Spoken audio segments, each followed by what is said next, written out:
I got this note saying I'm not allowed to talk so much, so I'll make it really brief here in the end.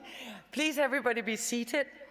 But I'm not leaving this stand before I've made everybody applauding the organizers, the ministry, the university, and the parliament for their huge job on organizing this conference.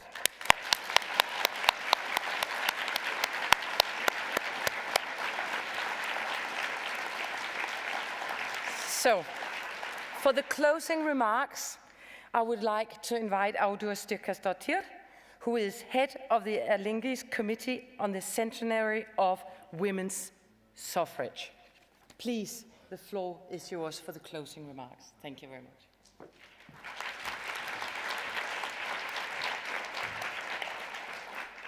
Ladies and gentlemen, I know that you are all very tired and longing to run outside for that glass of wine, but the party is never over until somebody says that it's over.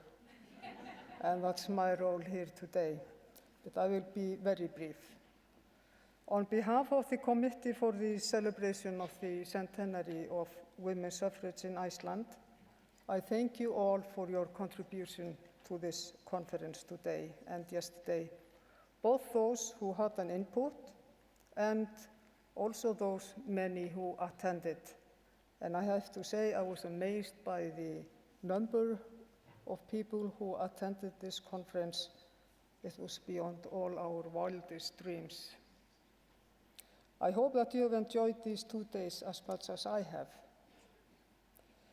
The conference marks the end of the activities that the committee stands for, and we thank the many wonderful people that organized the conference. They did a great job. And I would especially like to thank Irma Erlingsdóttir and Halla Gunnarsdóttir and Katrín Pálsdóttir for their jobs. Thank you.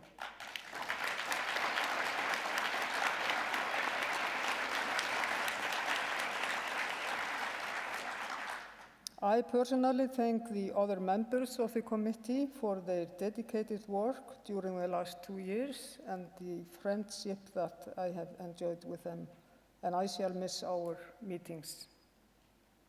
A lot of festivities have marked the year, and I shall not tire you in naming them all, but we in the committee have enjoyed seeing the enthusiasm that people all over the country have shown towards the history of women's suffrage and the struggle for freedom and democracy in Iceland. Some of these activities have taken place with the support of the committee, but a lot of activities have not. They have been, so to speak, self-produced. And I would like to name one of them. On the 19th of June, in the middle of the festivities in front of the parliamentary building, a statue was revealed of the first woman parliamentarian in Iceland, and it stands beside the building now and will be there for time to come.